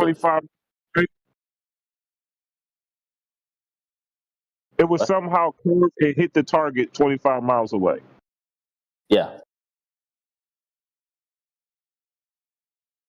This guy's acting like lasers are like shooting a shotgun into water with flechette rounds, where they just go all over the place and end up, hitting a fish over here and then a fish over there. That's what he's saying. Not at all. That's exactly what I just asked you. You said yes. They bend slightly down, curve. You said they scatter out into separate beams. Well, no, attenuation is when a beam becomes weak enough. So when it goes far enough that it starts losing its strength, it starts dimming. It can cause scattering. Hit the target.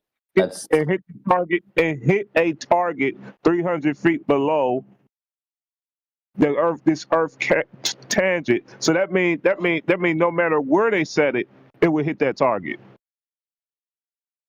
What? That means so basically you're making an argument that the globe with these laser tests is unfalsifiable. That's what you're trying to say. You're trying to make like this is confusing. No. I'm saying that their own description is their measurements are flawed. Their description is flawed. You didn't even read it. You didn't read it. You just put it into ChatGPT and you're just parroting whatever ChatGPT told you. Look, I've been Hold on a second, JJ. Hold on a second. I want you to look at the picture that I put in the side chat, and we can see a section of laser beam on the target. Hold on, just listen. Okay, I just put the picture in the side chat. What is that green beam on the target there that's only in a small section of the target? That is scattered light. So you're saying it deviates into separate sections of beam? What? You're saying that's a small section of the beam, right? And the other bits are scattered elsewhere, and it's separated into separate beams. That's what you're saying. Potentially. Well, you just made that up, and that's ridiculous. No, it's not made up. Okay, a single laser beam can appear to scatter.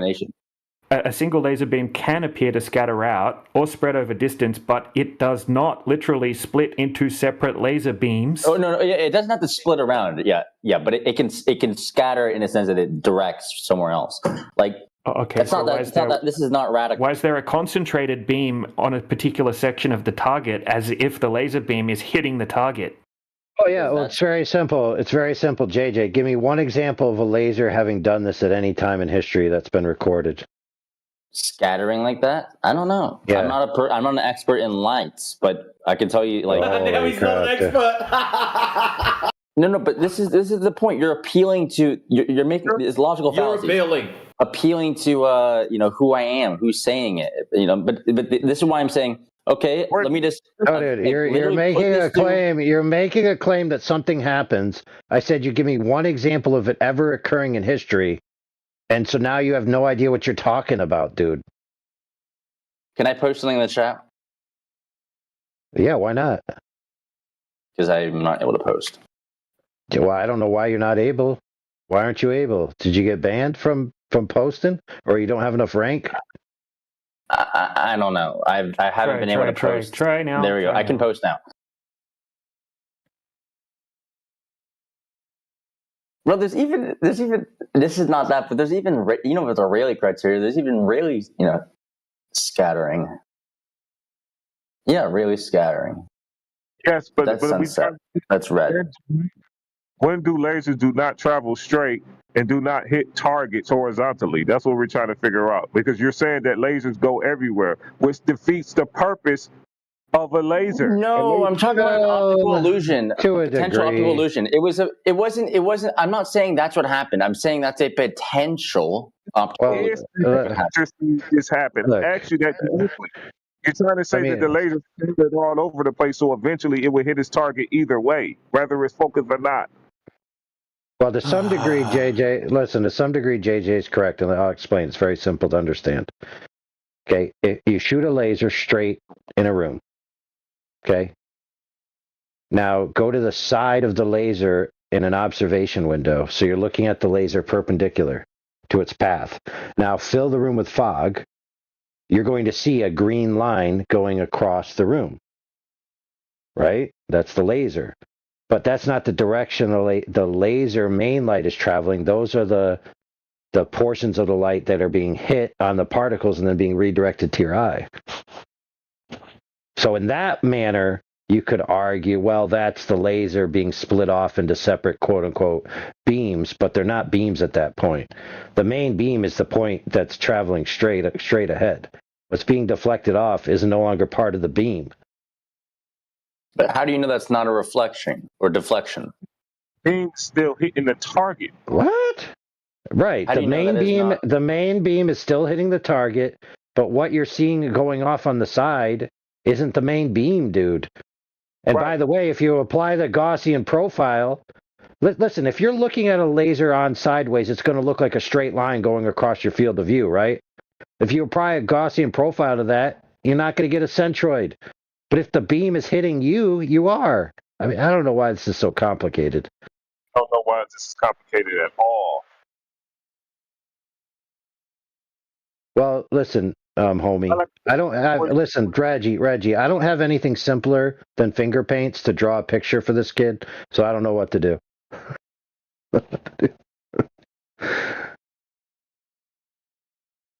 Maybe I just need a set of shapes with colors.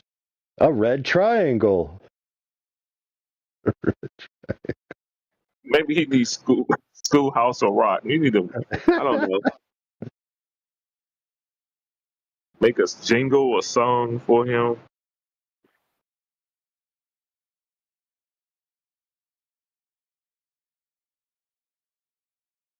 You said that they only measured at the beginning of the lake and the end of the lake, and they didn't measure the continuous ambient atmosphere along the entire path of the laser. Okay, let's say that's true that they didn't. Why should they? Justify why they should even bother. Because that would tell you whether or not whether or not you're hitting a target because light is bending or because it's a straight line.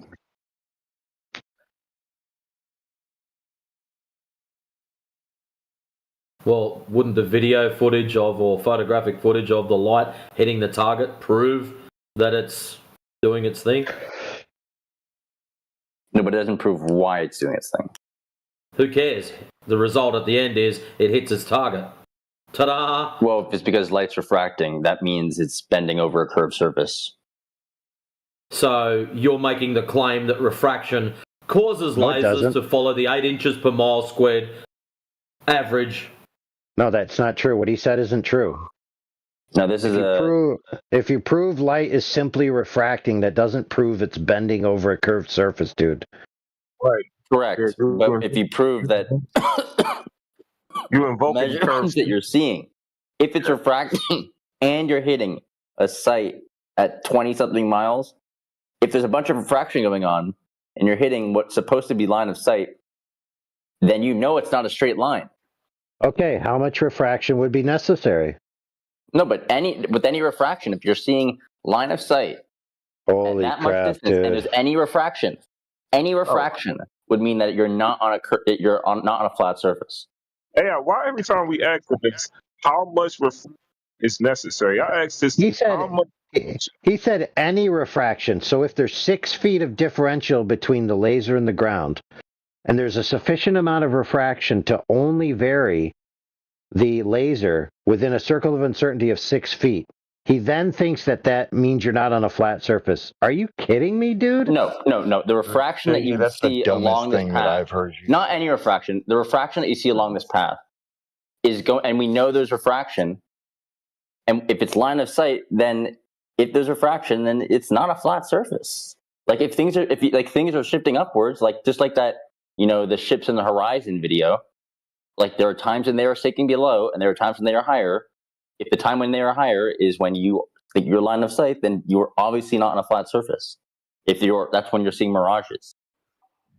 What? That doesn't follow either, dude. Like you literally can't even make a sentence that results in the surface being necessarily curved. Why is that? You seem to have an issue, brother.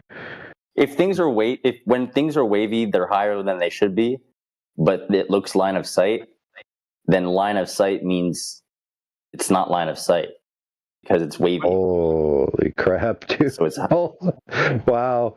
Hey, listen. That's a very basic make an argument that leads to the Earth being a globe necessarily because of refraction. Go ahead. I mean, that was it. No, it wasn't, dude. Not even close. I mean, that's line of sight. I mean, it's not because of refraction is not the best way you're going to, get the measurements of the Earth, because by definition, you're looking at bending of light that is variable along different areas and temperatures and altitudes. Be asking you, but you said the refraction that you would see, like, Eric, dude, calm down.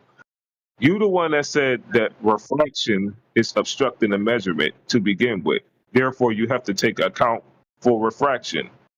So AI asks you a very valid question is how much refraction is necessary, dude, to cause light to bend to the curvature of this big Earth with this radius value? Because you don't have the radius value at this point. We haven't given you the globe. Listen, we haven't given you the globe. We haven't given you the radius value. You trying to prove that there is a radius value. All measurements are being taken flat at this point. All measurements are being taken to be assumed to be horizontal at this point. Even if the light is bending traveling straight.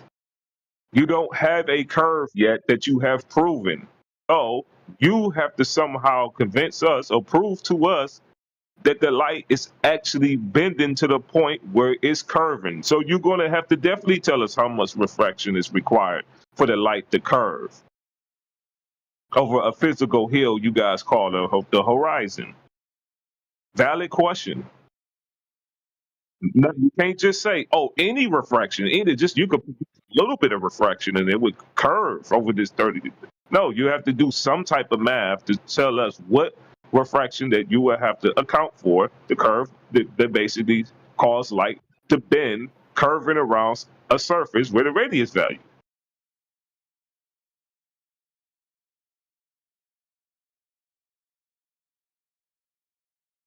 Answer the question, how much refraction is required for this? Okay, the exact number, I don't even know which specific observation you're talking about. I don't, like, the point that I was making was that it's a non-continuous gradient along the path, which means so the fact that you're going to stick to is you can't give us the number. No, but it's going to be different numbers throughout. It's going to be non-continuous. Okay, what about this measurement that we're taking right now? Like, it's like if Earth is like, hold on, if you're on a ball and Earth is just a ball and it's bending, you haven't proven it's curved and light is curved. Yeah, if it's curved, if it is curved, if refraction, if you're on a curved surface and refraction is causing it to bend downwards, and it's non-continuous. So what that means validate these claims. Hold on. What we're talking about is whether or not this could be refraction. You asked what refraction could be necessary. Would have, should have, could have. If you are claiming light is following a ball around, bending downwards, as you pointed out, you can show us either photographic or video evidence of one of these lasers bending downwards, conforming to an 8" per mile squared curvature rate. If you can do that, I will happily listen to you and your quote-unquote proofs of refraction all day long. I won't even interrupt. And I'll smile whilst doing it. Please provide this laser bending downwards. Yeah, because right now Open air, laser bending down. You can do it. Yeah, because you're not on the ball yet, and you're saying that the thing that AI presented to us, which is the FE core, which is a laser that has been shot and hit its target. I didn't even get to the AI yet, but we'll go on. Okay. That hit its target. You're saying that's due to refraction in the laser beam is actually curving around to hit its target or actually scattering. So you should be able to show that even in this example. But right now, you don't have a ball. You haven't proven a ball. You haven't proven curvature yet. So you can't assume curvature and say, if curvature, then this. You can't assume that at all. You have to tell us the specific refraction point, actually describe it and define it, and say why is light bending to the point where it appears if the laser beam hits any target is due to the Earth being curved. The laser beam is actually going with the curve of the Earth. Yeah, and I'm trying to explain to you that there's going to be many different points of along the path where it refracts. So by measuring the first and the end, that's not enough. I can give you one number alone is not going to do it, because if it's refraction that causes it to. We're testing hold on, whether or not refraction can explain the fact that laser hits it. Okay, am I able to speak or not?